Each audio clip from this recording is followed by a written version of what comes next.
a timeline right here. So Maxwell derived the speed of an electromagnetic wave.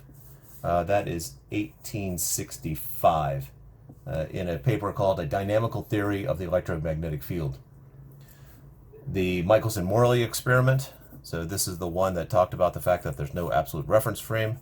The Michelson-Morley Experiment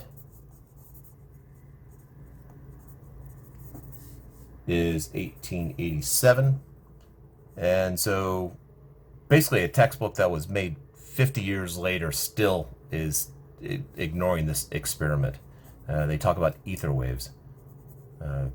But there has been, I read one comment that European textbooks are more apt to change than the American textbooks. American textbooks want more evidence for it. There are two famous experiments to deal with special relativity. One is in 1941. This is the Muon Experiment. Actually, it's the Rossi-Hall, named after Rossi and Hall. Muon Experiment. We will go into detail on that one. And then the 1972 was the atomic clock experiment, where they took two atomic clocks and they had them synchronized down to the nanosecond. They put one on a passenger airline, and the other one was kept basically at the base.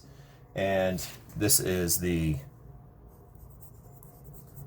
1971 Hafele-Keating experiment. Hafele and Keating. And they basically had one go around east, one went west, and did a comparison. And they expected the atomic clocks for the one going east.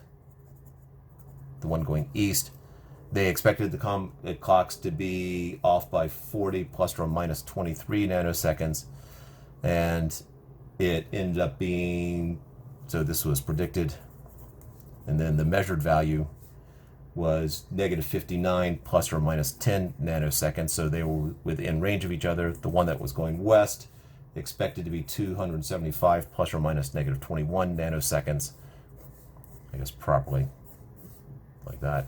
And then the measured value was positive 273 plus or minus 7 nanoseconds. So they are both within range of each other. So that was, within my lifetime at least. So let's talk about, actually I'm going to stop it there, and then I'll talk about the Muon experiment.